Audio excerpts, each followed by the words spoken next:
1999년 11월 5일 금요일 새벽이었습니다. 모두가 잠든 제주시의 한적한 노상이었죠. 그날 새벽의 차가운 공기 속에서 한 대의 차량 안 운전석에 앉은 채로 한 남자가 발견돼요. 그는 당시 45살의 변호사였습니다. 하지만 평범한 변호사가 아니었죠. 검사 출신이라는 독특한 이력, 그리고 지역사회에서 활발하게 활동하던 인물이었어요. 그런 그의 죽음은 단순한 사망 사건이 아니었습니다. 그의 몸에는 여러 개의 깊은 자상이 남아있었고요. 사인은 심장 파열이었어요. 범행에 쓰인 칼은 피해자의 흉골, 즉 가슴 정중앙의 단단한 뼈를 꿰뚫고 들어가 심장을 멈추게 만들었죠. 왼쪽 팔을 관통해서 복부 깊숙이까지 이어진 상처는 그가 마지막 순간까지 얼마나 필사적으로 저항했는지를 보여주는 침묵의 증언이었습니다. 차량 밖 도로 위에 남겨진 핏자국들은 공격이 차에 타기 직전 어두운 길 위에서 시작되었음을 말해주고 있었어요. 유력 인사의 참혹한 죽음, 제주도 전체가 발칵 뒤집혔고 대대적인 수사팀이 꾸려졌습니다. 그의 과거, 검사 시절부터 변호사로서 맡았던 사건들, 그리고 개인적인 원한 관계까지 모든 가능성을 열어두고 수사가 진행됐죠. 하지만 현장에는 범인을 특정할 만한 결정적인 증거가 없었습니다. 범행에 사용된 흉기는 사라졌고 새벽의 어둠 속에서 범행을 목격한 사람은 아무도 없었죠. 수많은 가능성만 무성했을 뿐 수사는 단 한 발짝도 앞으로 나아가지 못했어요. 시간은 속절없이 흘렀습니다. 사건 파일은 먼지와 함께 쌓여갔고 사람들의 기억은 점점 희미해졌죠. 그렇게 이 사건은 범인도 동기도 영원히 밝혀지지 않을 것 같은 제주의 대표적인 영구 미제 사건으로 남게 되었습니다. 그렇게 20년, 모두의 기억 속에서 흐릿해진 그날 밤의 진실이 가장 예상치 못한 목소리로 스스로 말을 걸어오기 전까지는 모든 것이 그대로 멈춰있는 듯 보였어요. 20년의 침묵을 깨뜨린 것은 경찰도 검찰도 아닌 한 통의 전화였습니다. 2019년 10월, 대한민국을 대표하는 한 시사 프로그램 제작진에게 자신을 20년 전 변호사 살인 사건의 공모자라고 소개하는 한 남자의 연락이 닿아요. 그는 머나먼 타국 캄보디아에 머물고 있었죠. 공소시효가 끝났다고 믿었던 그는 이제 그날의 진실을 이야기하고 싶다고 했습니다. 며칠 뒤 제작진은 캄보디아 시엠립으로 향합니다. 20년이라는 긴 시간 동안 어둠 속에 숨어있던 남자 A가 드디어 카메라 앞에 앉아요. 그리고 그의 입에서 20년 전 그날 밤의 충격적인 이야기가 풀려나오기 시작합니다. 그의 이야기는 1999년 여름 한 통의 지시에서 시작돼요. 손 좀 봐줘야겠다. 조직의 윗선으로부터 내려온 변호사 씨에 대한 은밀한 명령이었죠. 범행 경비로 건네진 현금은 3천만 원. 1999년 당시 결코 적지 않은 돈이었습니다. 그는 조직에서 가장 믿었던 친구 G에게 이 일을 함께하자고 제안해요. G는 A가 인터뷰를 하던 그 시점에는 이미 세상을 떠난 뒤였죠. 두 사람은 단순한 공격이 아닌 치밀한 계획을 세웁니다. 몇 달에 걸쳐 피해자의 동선을 파악했어요. 매일 밤 술을 마시고 마지막으로 어느 카페에 들렀다 귀가하는지 그의 모든 생활 패턴을 손금 보듯 꿰뚫고 있었죠. 피해자가 검사 출신의 검도 유단자라는 점을 고려해 흉기로는 칼을 선택했습니다. 그가 묘사한 칼은 평범한 칼이 아니었어요. 폭이 좁고 날카롭게 특수 제작된 살상력이 높은 흉기였습니다. 범행 당시 보도되지 않았던 오직 사건 관계자만이 알 법한 디테일들이 그의 입에서 쏟아져 나왔죠. 그리고 그는 이렇게 주장합니다. 모든 계획은 상해를 입히는 데까지였다고요. 죽일 의도는 결코 없었지만 현장에서 일이 잘못되어 친구 G가 그를 죽음에 이르게 했다는 것이었어요. 2020년 그의 인터뷰는 전파를 탔고 대한민국은 20년 전 미제 사건의 유력한 용의자가 스스로 나타난 사실에 경악했습니다. 방송은 거대한 파장을 일으켰고 경찰은 즉시 재수사에 착수했죠. 이제 그는 더 이상 제보자가 아니었습니다. 살인사건의 피의자 신분으로 20년의 시차를 넘어 법의 심판대 앞에 서게 되어 스스로 연 진실의 문이 그를 법정이라는 또 다른 미궁 속으로 이끌기 시작한 겁니다. 그가 털어놓은 자백은 이제 경찰과 검찰의 손에서 가장 강력한 무기, 즉 공소사실이 되었죠. 하지만 모두의 예상을 깨고 법정은 전혀 다른 방향으로 흐르기 시작해요. 첫 번째 재판 1심 법원이었습니다. 법정에선 그는 돌연 자신의 모든 말을 뒤집습니다. 방송에서 했던 그 충격적인 고백은 모두 소설이었다고요. 돈이 필요해서 또 관심을 받고 싶어서 꾸며낸 이야기일 뿐이라고 주장해요. 검찰은 그의 구체적인 진술 내용, 즉 범행 도구와 현장 상황, 피해자의 습관 같은 관계자만 알 수 있는 디테일들을 제시하며 그를 압박했지만 그는 거짓말이라는 주장만을 반복했습니다. 그리고 1심 법원의 판결은 무죄였습니다. 재판부는 그의 자백 외에는 살인 공모를 입증할 객관적인 증거가 없다고 봤어요. 그가 돈을 받았다는 흔적도 공범지와 범행을 계획했다는 증거도 없었죠. 자백의 신빙성이 흔들리는 상황에서 피고인의 말 한마디에만 의존해 살인이라는 중죄를 인정할 수는 없다는 것이었습니다. 아무리 의심스러워도 증거로 증명되지 않으면 유죄를 선고할 수 없다는 형사재판의 대원칙이 적용된 것이죠. 하지만 이야기는 여기서 끝나지 않았습니다. 검찰은 즉각 항소했고 사건은 2심 법원으로 넘어가요. 그리고 이곳에서 운명은 다시 한번 뒤집힙니다. 2심 재판부의 시각은 1심과는 완전히 달랐어요. 재판부는 그의 자백이 너무나 구체적이고 생생해서 경험하지 않고서는 나올 수 없는 이야기라고 판단했습니다. 특히 특수 제작된 칼의 형태나 언론에는 보도되지 않았던 현장의 세부적인 묘사는 그의 말이 단순한 소설이 아님을 증명한다고 봤죠. 또한 재판부는 미필적 고의라는 법리를 꺼내듭니다. 설령 처음부터 죽일 생각까진 없었더라도 살상력이 높은 칼로 사람을 공격하면 죽을 수도 있겠다는 가능성을 알면서도 행동을 했다면 그건 역시 살인의 고의가 될 수 있다는 의미예요. 그가 범행의 계획과 준비, 그리고 자금 전달까지 핵심적인 역할을 수행했으므로 살인죄의 공범으로서 책임을 피할 수 없다고 못 박았습니다. 결과는 충격적이었죠. 무죄였던 1심 판결을 뒤집고 징역 12년. 살인죄 공동정범이 인정된 겁니다. 이제 사건은 대법원으로 향했어요.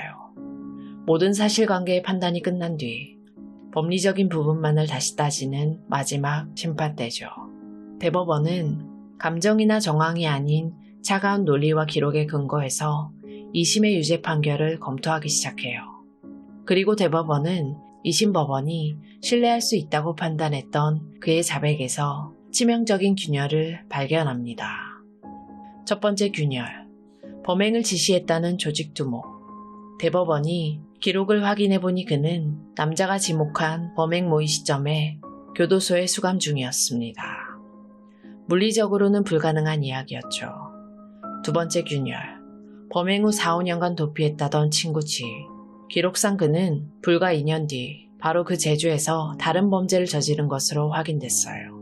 여기에 더해 피고인은 친구 지가 이 사건에 대한 죄책감으로 괴로워하다 스스로 목숨을 끊었다고 주장했지만 대법원이 확인한 지의 유서에는 가족과 지인에 대한 미안함만 담겨 있을 뿐 이 사건을 암시하는 내용은 단 한 줄도 없었습니다. 자백의 가장 핵심적인 기둥들이 객관적인 기록 앞에서 힘없이 무너져 내린 것이죠. 핵심 내용이 사실과 명백히 다른 진술. 대법원은 이런 자백은 증거가 될 수 없다고 선언합니다. 2심의 유죄 판결은 신뢰할 수 없는 증거에 기반한 잘못된 판결이었어요. 결국 대법원은 이 사건을 다시 재판하라며 고등법원으로 돌려보냅니다. 무죄와 유죄를 오가던 사건은 다시 원점으로 돌아왔어요. 사건을 돌려받은 고등법원. 이제 이 재판은 대법원이 제시한 엄격한 법리의 틀 안에서 다시 한번 진실을 가려내야 합니다. 하지만 사실상 결론은 정해져 있었죠. 대법원이 이미 자백의 신빙성을 무너뜨린 이상 검찰이 내세울 수 있는 새로운 증거는 없었어요. 그리고 마침내 최종 판결이 내려집니다. 살인 혐의에 대해 무죄.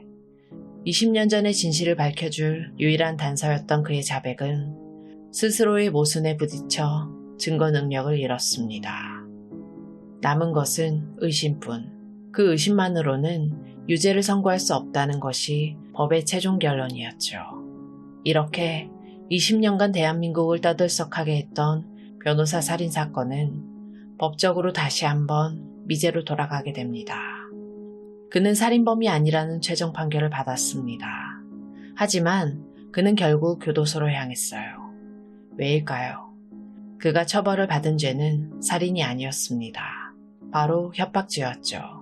자신의 인터뷰가 방송된 후 경찰 수사가 시작되고 자신이 피의자로 전환되자 그는 모든 것이 방송사 PD 탓이라며 분노했습니다. 그리고 그 PD에게 네가 나를 2번 죽였다. 넌 곧 간다. 외롭진 않을 거다. 와 같은 보복을 암시하는 메시지를 보냈던 거예요. 참 아이러니한 결말입니다. 그는 자신이 공모했다고 주장했던 20년 전의 살인으로는 처벌받지 않았어요. 그러나 그 주장을 세상에 꺼내놓은 결과로 생겨난 분노. 그 감정의 표출은 결국 그에게 1년 6개월이라는 실형을 안겨주었습니다. 스스로 시작한 이야기의 끝에서 그는 전혀 예상치 못한 죄의 대가를 치르게 된 것이죠.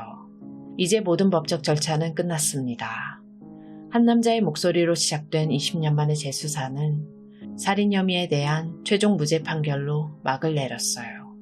그렇다면 우리는 이 이야기의 끝에서 무엇을 봐야 될까요? 법의 판단이 끝난 지금 그는 우리에게 어떤 모습으로 남아있을까요? 그는 정말로 모든 것을 계획했지만 이미 세상을 떠난 공범과 시간의 흐름 뒤에 숨어서 법의 허점을 이용해 교묘히 빠져나간 진범이었을까요? 아니면 사건의 주변부에서 맴돌며 무언가를 주워들었지만 돈과 관심을 위해 자신의 역할을 부풀려 말하다가 스스로 판을 키워 감당할 수 없는 덫에 걸려버린 어리석은 인물이었을까요? 혹은 이 모든 것을 처음부터 끝까지 꾸며낸 그저 우리 사회를 뒤흔든 대담한 거짓말쟁이였을 뿐일까요? 법은 진실을 찾는 곳이 아니라 증명된 사실을 판단하는 곳이라고 말합니다. 이 사건에서 법이 내린 결론은 명확해요. 그의 살인 공모 혐의는 증명되지 않았다는 것. 이것은 그가 결백하다는 말과는 다른 무게를 가지죠. 한 남자는 법정에서 자신의 운명을 되찾았지만 이 이야기의 시작점이었던 또 다른 한 남자, 변호사 C는 영원히 돌아올 수 없습니다. 결국 20년 전 그날 밤의 진실은 다시 깊고 고요한 어둠 속으로 가라앉았습니다. 한 남자의 목소리가 잠시 일으켰던 거대한 파문은 증명되지 않은 의심이라는 쓸쓸한 여운만을 남긴 채 잦아들었죠. 진실은 과연 무엇일까요?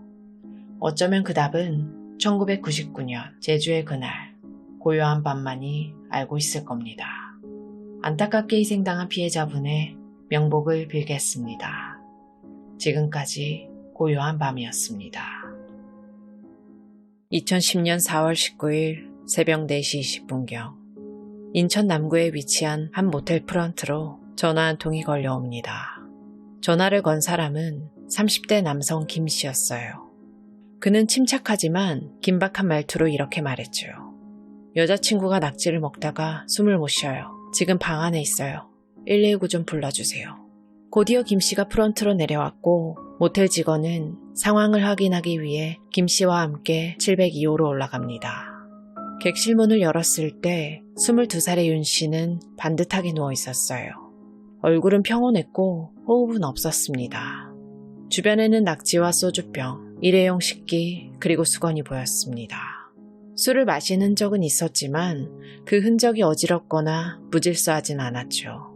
이상한 점은 또 있었어요. 김 씨는 자신의 휴대전화가 있음에도 직접 119에 신고하지 않았습니다. 굳이 프런트에 전화해서 신고를 부탁했죠. 그렇게 프런트 직원이 119에 신고한 시각은 오전 4시 24분. 결국 윤 씨가 병원에 도착한 건 4시 34분이었습니다. 사건 발생부터, 그러니까 모텔 직원이 상황을 인지한 순간부터 병원 이송까지 최소 14분 이상이 걸린 거죠. 윤 씨가 이송된 병원은 모텔에서 도보 1분 거리도 채 되지 않았습니다. 실제 거리로 따지면 약 48초밖에 걸리지 않는 거리였어요. 그런데 김 씨는 7층 객실과 1층 프런트를 수차례 오가면서 결정적인 순간에 윤 씨를 바로 병원에 데려가지 않았죠. 윤 씨는 구조 당시 이미 의식을 잃은 상태였습니다. 김 씨가 그녀를 얻고 병원으로 뛰어가다가 중간에 구조대원을 만났고 곧장 병원 응급실로 옮겨졌어요. 그날 오전 윤 씨는 모텔 근처 병원에서 심정지 상태로 응급처치를 받았고 이후 다른 병원으로 옮겨진 뒤 15일 동안 의식을 회복하지 못한 채 생명만 유지됐어요. 그러다 결국 5월 5일 오후 9시 20분 무산소성 뇌병증 쇼크 등으로 사망했죠. 여기까지가 지금으로부터 약 15년 전 한 통의 신고 전화에서 시작된 사건의 시작입니다. 가장 평범해야 할 새벽 시간, 그 모텔 안에서 무슨 일이 있었던 걸까요? 2010년 4월 18일 인천 영종도에서 하루를 함께 보낸 김 씨와 윤 씨. 두 사람은 영화를 보고 바닷가 근처에서 시간을 보내면서 평범한 연인의 하루를 보냈습니다. 밤이 깊어지던 무렵 두 사람은 인천 남구 주안동 제이모텔 근처로 도착했고 그곳에 있는 한 주점에 들어가 소주를 마셨죠. 시간은 밤 11시 20분경이었습니다. 당시 술자리에서 김 씨는 지는 사람이 마시는 거다 라고 말하며 술게임을 제안했어요. 둘은 소주 3병 이상을 마셨고 윤 씨는 평소보다 비교적 빠르게 취기가 오르는 모습을 보였죠. 이후 자리를 정리한 두 사람은 길 건너에 위치한 횟집으로 이동했습니다. 여기서 산낙지를 구매하는데요. 횟집 주인이 2마리에 2만원이라고 하자 김 씨는 3만원어치를 주되 2마리는 썰어서 달라고 요청합니다. 이에 횟집 주인은 통낙지 1마리를 덤으로 얹어줬고 결국 이들은 총 4마리의 산낙지를 갖게 되죠.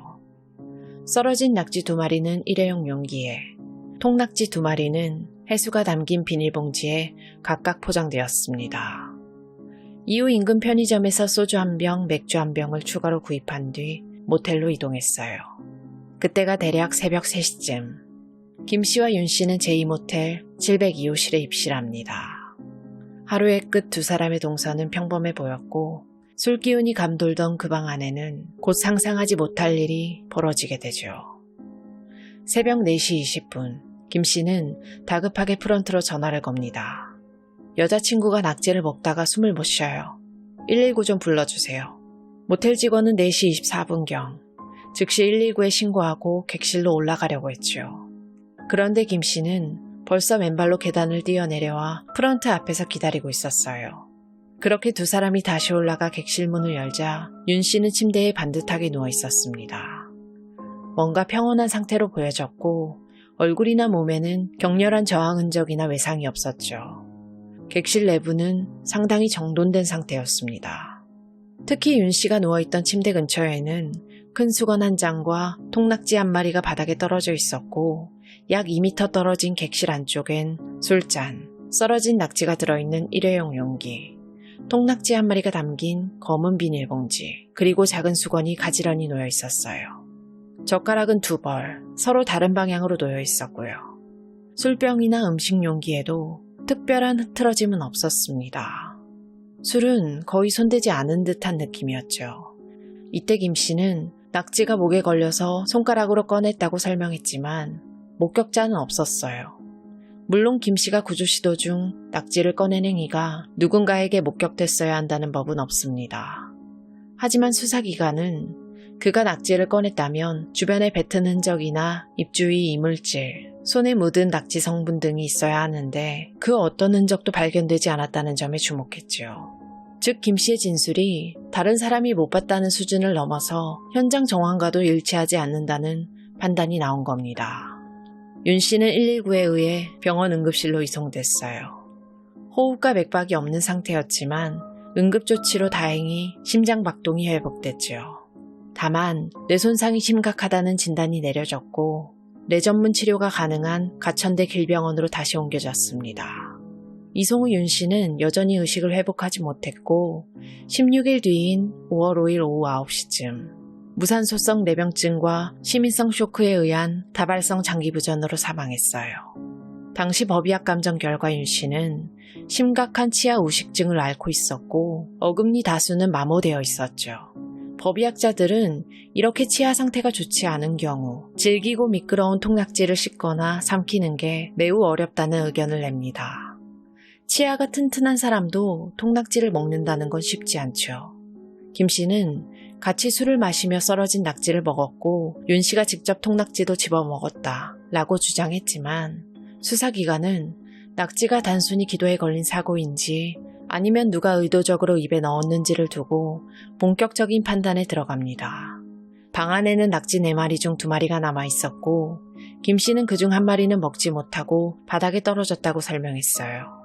정리되지 않은 낙지 1마리, 침대 곁에 수건, 흐트러짐 없는 술자리. 이날 밤, 이 모텔 객실에선 분명히 어떤 일이 있었던 겁니다. 하지만 과연 그건 단순한 사고였을까요?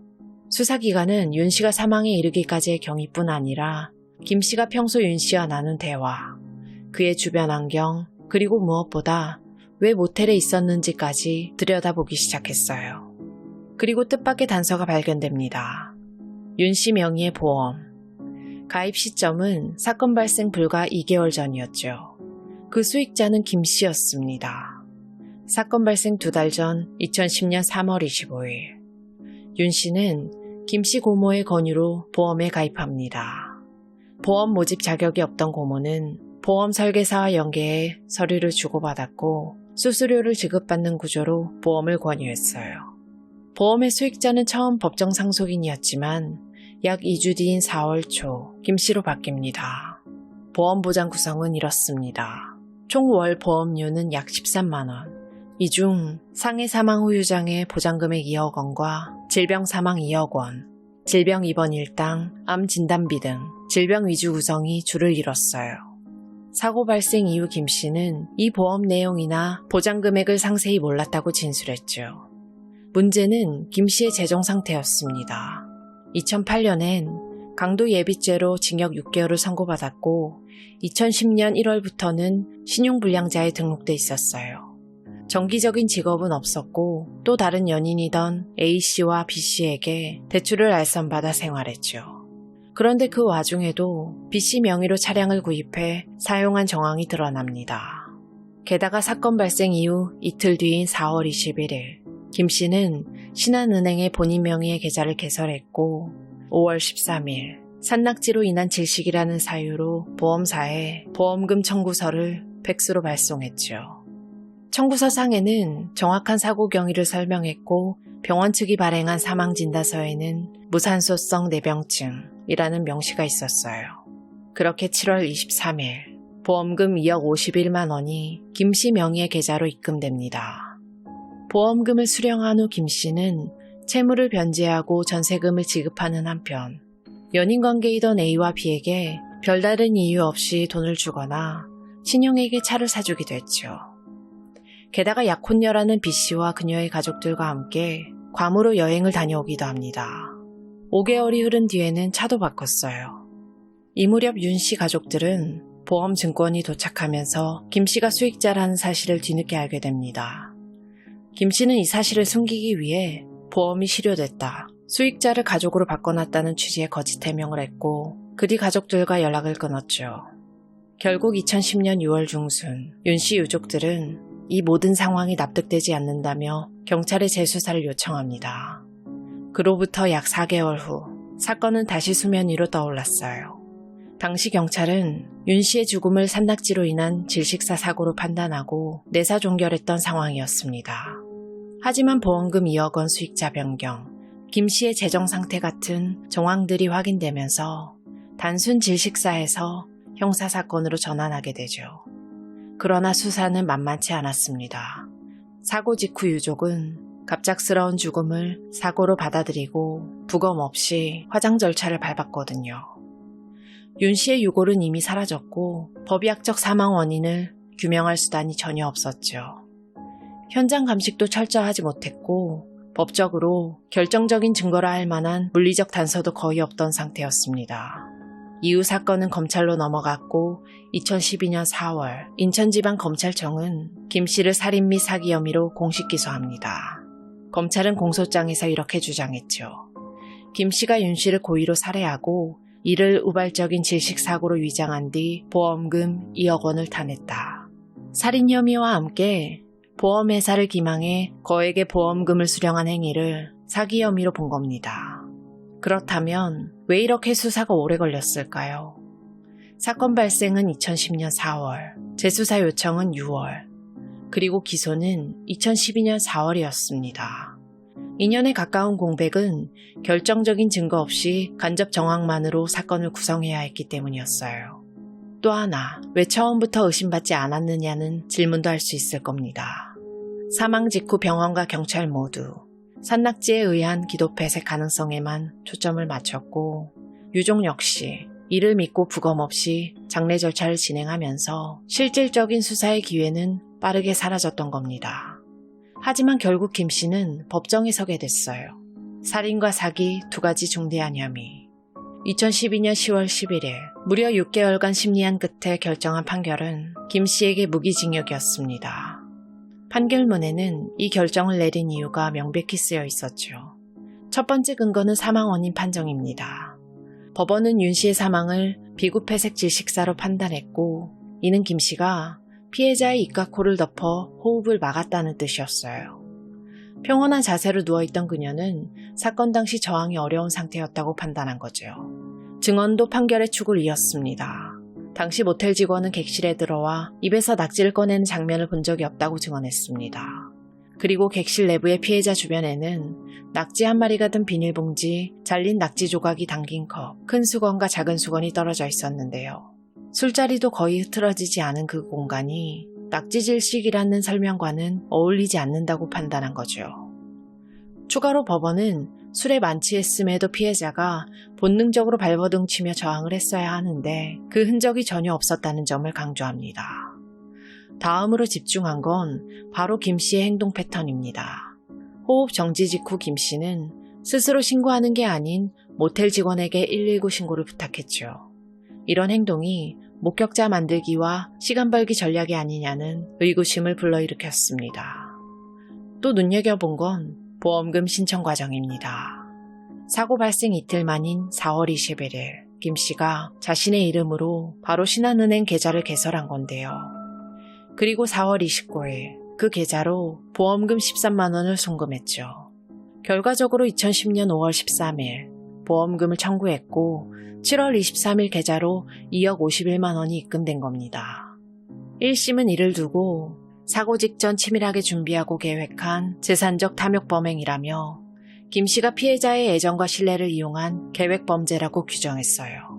끝으로 재판부는 김 씨의 과거 행적과 경제 상황도 근거로 들었습니다.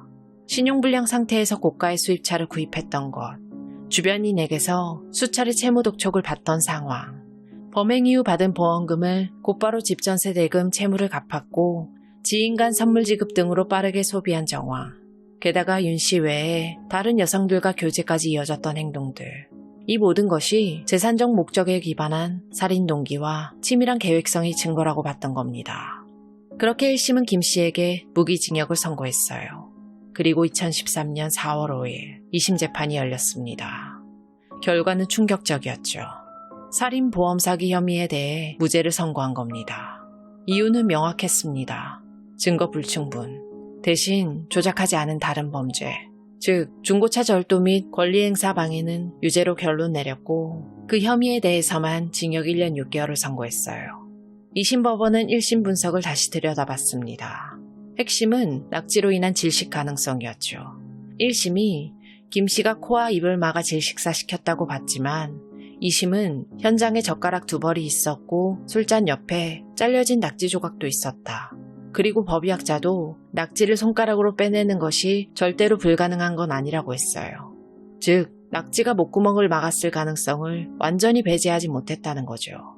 그리고 1심이 한밤중에 낙지를 먹다가 질식했다면 몸부림을 쳤을 거다라고 했지만 2심 법원은 질식하면 얼굴 표정이 평온해 보일 수 있다. 질식 당시 그 자리에 있었다면 자리가 흐트러지지 않았을 수도 있다는 전문가의 의견을 인용했어요. 또 1심이 심폐정지 후 구조지연을 비난했지만 2심은 정반대로 해석합니다. 보통 8분에서 10분이 지나면 소생이 불가능한데 피해자가 약 15일 정도 생존한 부분에 대해서 김 씨가 심폐소생 등 신속한 조치를 했기 때문이라고 봤어요. 살인 의도가 있었다면 그 노력조차 하지 않았을 거라는 거죠. 결국 2심은 이렇게 결론 냈어요. 김 씨의 살인 및 보험 사기 혐의는 합리적 의심을 넘지 못한다. 정리하면 1심에서 살인과 보험 사기로 유죄 확정됐던 내용이 2심에서 완전 뒤집히게 된 겁니다. 그리고 2013년 9월 12일 이 사건의 대법원 판단이 내려졌어요. 대법원은 2심에서의 판단을 그대로 유지하며 상고를 기각했죠. 주된 이유는 명확했습니다. 살인과 보험 사기 모두 합리적 의심 없이 증명됐다고 보기 어렵다는 겁니다. 대법원은 이렇게 설명했어요. 살인과 같은 중대범죄는 직접적인 물증이 없어도 정황 증거들로 판단할 수 있지만 그 정황들 사이엔 모순이 없어야 하고 경험칙이나 과학 법칙에 기반한 논리적 연결이 분명해야 한다고 말이죠. 하지만 이 사건은 그렇지 않았어요. 피해자의 얼굴이나 몸에는 외부에서 가해진 흔적이 거의 없었고 김 씨가 CPR을 시도한 정황도 무시할 수 없었습니다. 또 하나, 2심에서 제기된 낙지 질식 가능성 역시 배제할 수 없다는 결론도 그대로 인정됐어요. 낙지를 먹고 질식한 사건이 실제로 존재했고 윤 씨의 입과 기도에서 낙지 조직이 발견된 점, 그 외에 살해 의도를 단정할 직접 증거가 없다는 점 등이 함께 고려된 겁니다. 결국 대법원은 의심이 있더라도 증거가 확실하지 않으면 피고인의 이익으로 판단한다는 형사재판의 원칙, 의심스러울 땐 피고인의 이익으로 라는 원칙을 재확인하면서 무죄를 확정했어요. 이 사건은 이렇게 대법원의 최종 무죄 확정으로 재판상으론 종결됐습니다. 하지만 이후 김 씨가 또다시 사기 혐의로 언론에 등장하면서 사람들의 의문은 여전히 끝나지 않았어요. 2013년 9월 김 씨는 전 여자친구 자매를 속여서 1억 7,600여만 원을 가로챈 혐의로 구속됐죠. 이 소식은 사람들로 하여금 낙지살인 사건에 대한 재조명을 이끌어냈고 그를 둘러싼 의심은 계속해서 이어졌어요. 이 사기 혐의에 대해선 결론이 어떻게 났는지 확인되진 않았습니다. 김 씨는 윤 씨와 사귀면서 동시에 다른 2명의 여자와도 만나고 있었어요. 사고가 있던 날, 윤 씨가 중환자실에 입원하자 의료진에게 눈물을 흘리면서 꼭 살려줘야 한다고 호소하기도 했고 윤 씨 가족에겐 윤 씨가 잘못될 일은 절대 없다고 국내에서 치료하는 게 힘들면 외국에라도 데려가서 꼭 고치겠다 하기도 했고 또 만약 윤 씨가 잘못되면 영혼 결혼식을 하고 싶다는 말까지 했다고 합니다. 사경을 헤매고 있는 딸 앞에서 울부짖고 오열하는 김 씨의 모습을 보고 그를 불쌍히 여겼던 유족들을 뒤로하고 김 씨는 그 사이 또 다른 애인과 만나면서 그 가족과 등산을 가기도 했어요. 피해자 가족들 앞에서 보여준 모습과는 정반대의 행동을 보인 거죠. 이 사건은 단순히 한 사람의 생명이 끝난 사건에 그치지 않았습니다. 피해자 윤 씨의 죽음은 그 자체로 충격적이고 김 씨가 피해자의 가족에게 보였던 위선적인 행동, 그리고 보험금 수령 후에 물질적인 변화를 보면 사건의 진실이 끝까지 밝혀지지 않았다는 점에서 사람들은 여전히 이 사건을 완전히 풀리지 않은 미스터리로 느끼고 있습니다. 영향이 있을진 모르겠지만 법원 정기 인사 때 항소심 판사와 수사검사가 모두 교체가 되는 일이 있었는데요.